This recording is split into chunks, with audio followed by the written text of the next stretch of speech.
All right, so let's talk about our hearts. This is all about the circulatory system, right? So let's dive in here. What does your heart look like? And I know you've already looked at your labs, but a lot of folks are surprised to see the first heart because they've got this picture like from Valentine's Day that does not look like what a heart really looks like. Yeah, it does have kind of two top chambers like that, and the two bottom chambers do come down to a V sort of a shape. But the heart does not really look as pretty as what you would see on a Valentine's Day card, right? They have to do something to sell Valentine's Day cards, so they're not going to put a picture of a real heart on there because it's kind of gross. So let's dive into our heart here, and we're going to label some of the parts. I recognize you guys don't know all of these yet, but we're going to go piece by piece.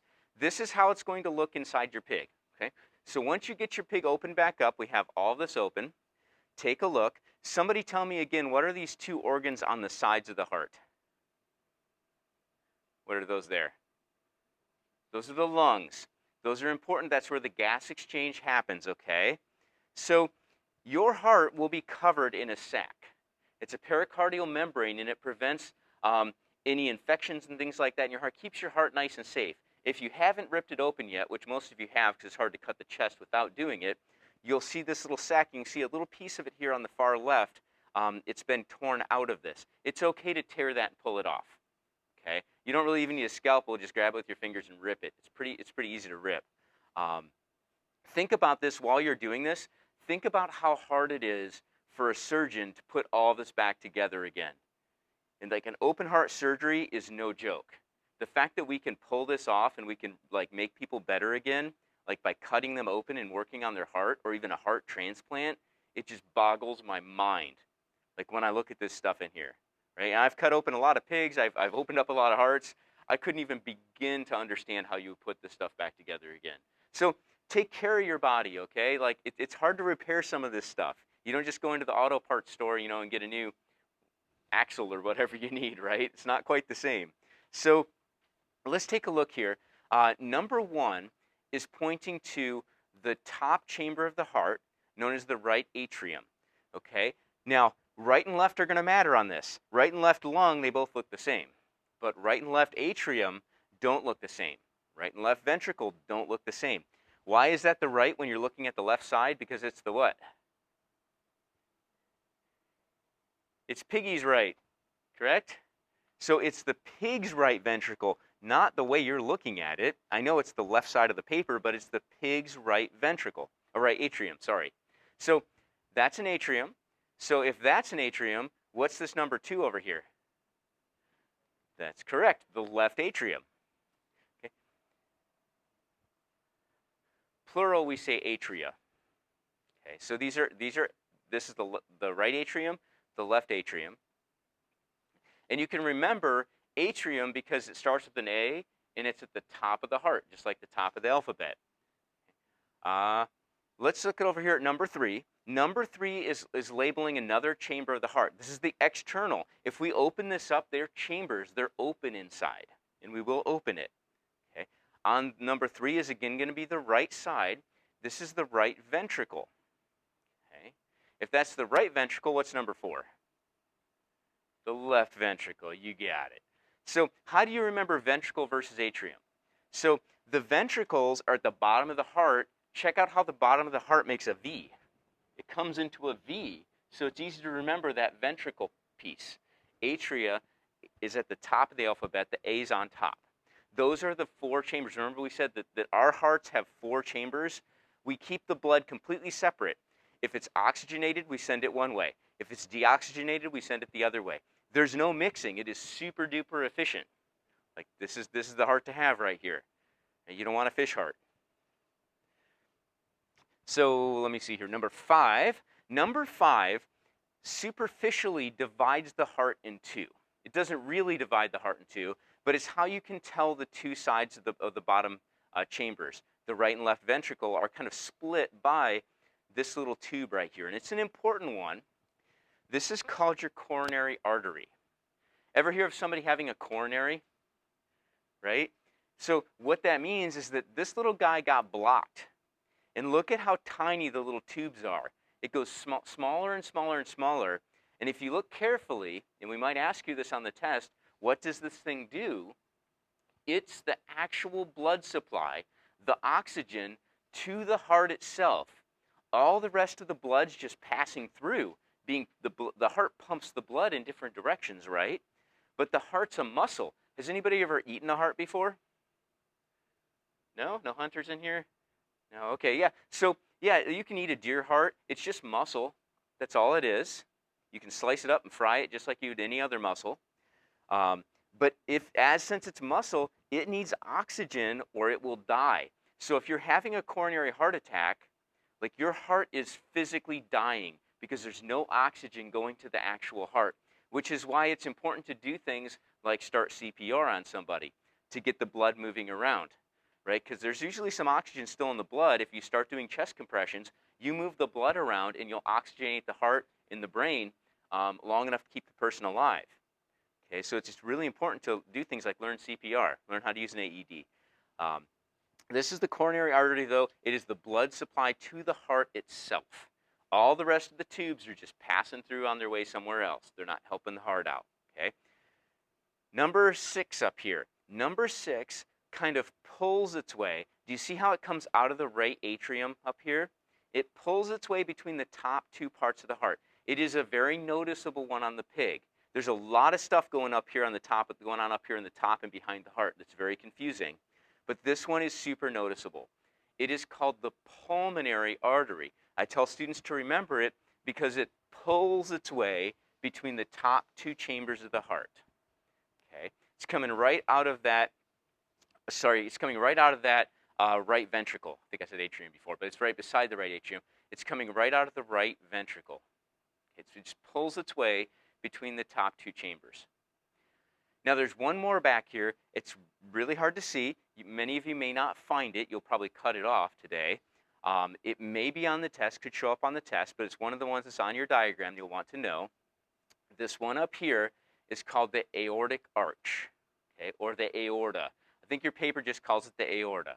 And it does make a little arch and it curves around, but there's a bunch of little tubes coming off of it, so it's kind of confusing what it looks like on the pig. It's a little more difficult to find. On your paper, you'll see it kind of goes up and curves. It's on the top of the heart. And there's a bunch of little stuff branching off of it.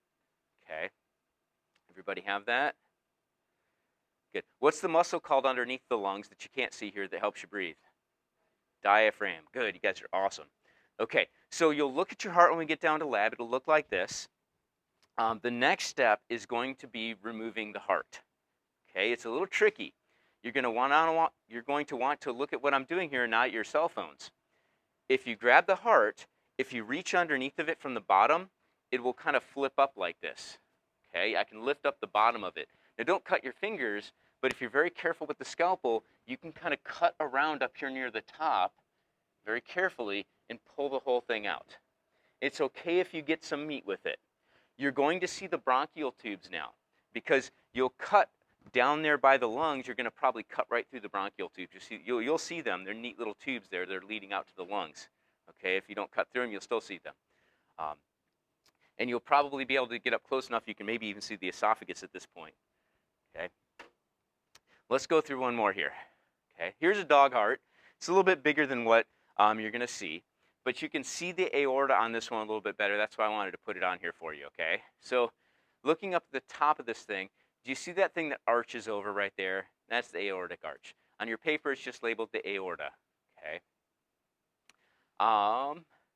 The pulmonary artery is like about number 5 here.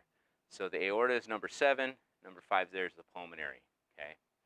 And then you've got the two atria there. It's kind of turned a little bit, so the right one's tucked in behind there a little bit, and number 11 there is kind of facing you.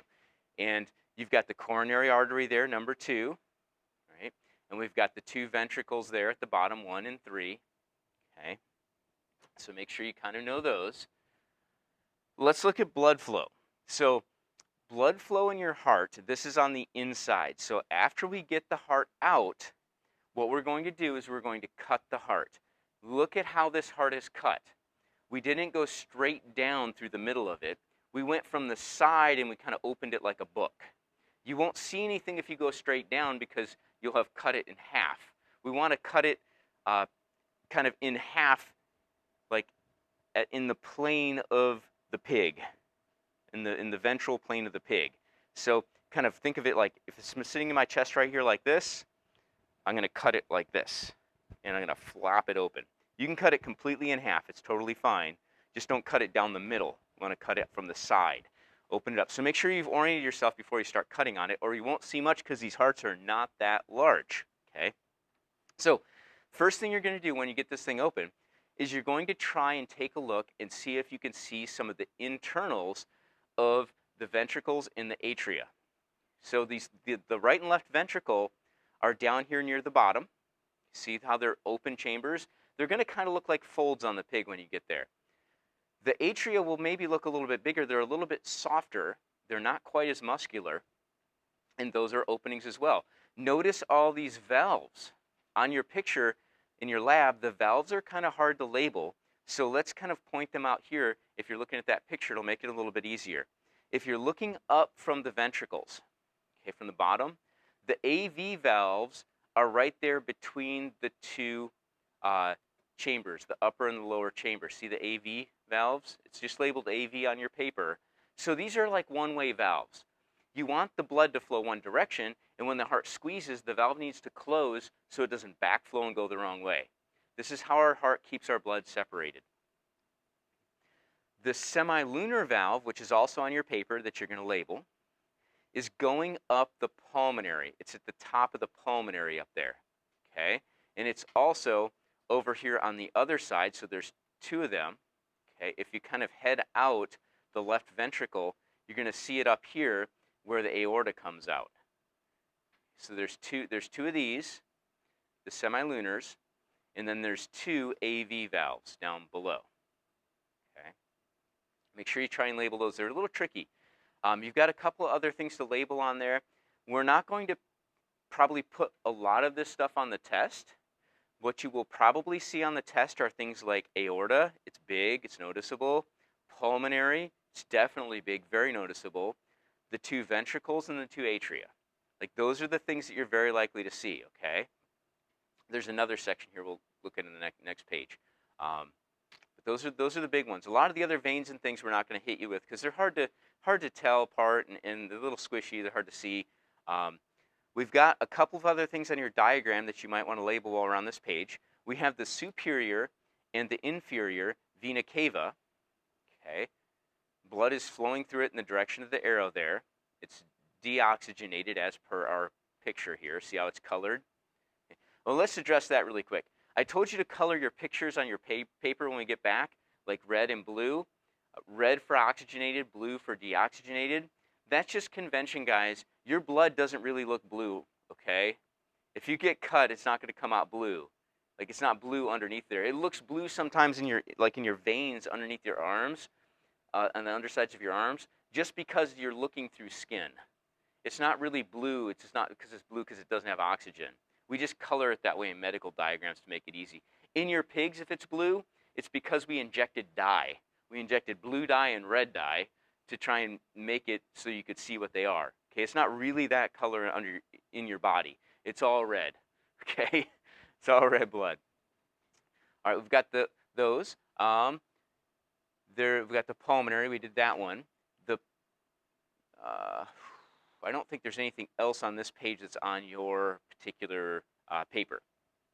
Okay, let's look at when this is cut open. Here it is cut open. Okay, and you can see the septum in this one. If you look, this is what your heart's going to look like when it's sliced open if you did it appropriately. Let me orient you to the ventricles. The ventricles are these openings down here at the bottom of the heart. Okay, the atria are up top. There's this thing called a septum, and it's on your paper to label. It is a meaty piece that separates the two halves of the heart. So remember I said the coronary kind of superficially separates them, but really this piece of muscle that goes between, right vertically up the heart, it's called the septum, S-E-P-T-U-M. It separates it, get it? So you can label that on your paper. That's the true separation between all the chambers. Okay? And you've got the left chamber above, top chamber above the bottom chamber, right top chamber above the bottom right chamber.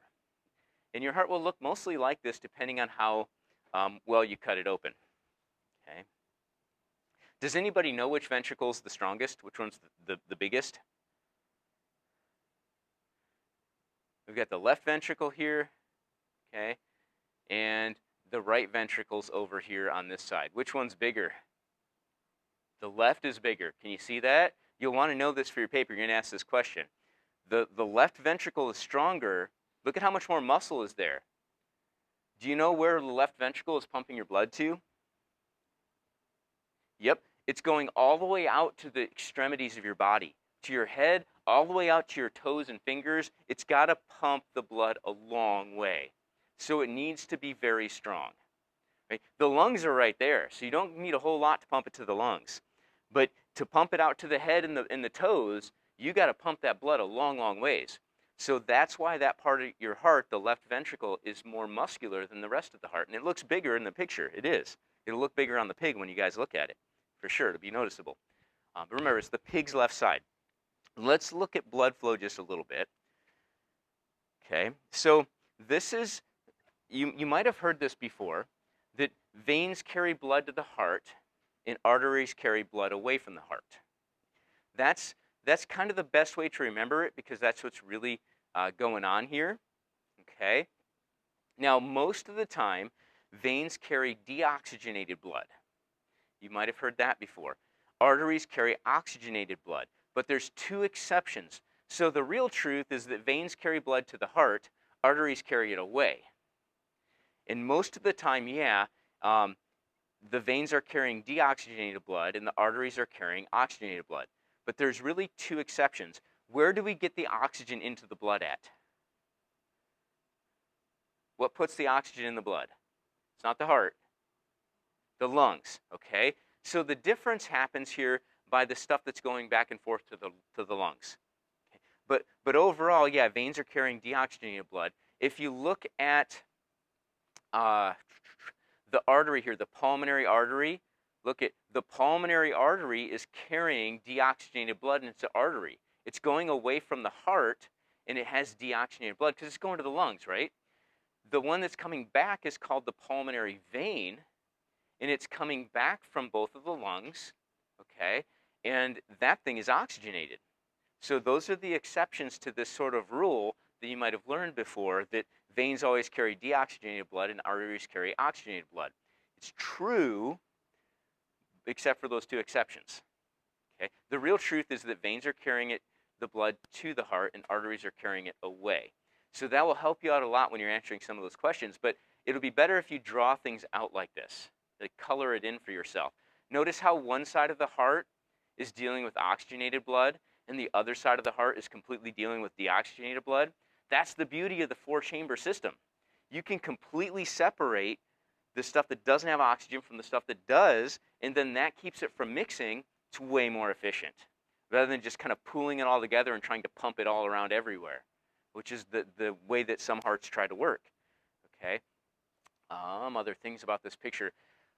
As that blood gets carried out those veins and arteries, it gets to smaller and smaller and smaller veins and arteries, and it eventually ends up into things called capillaries, which are very, very thin little tubes, and that's where the oxygen and the carbon dioxide can actually diffuse.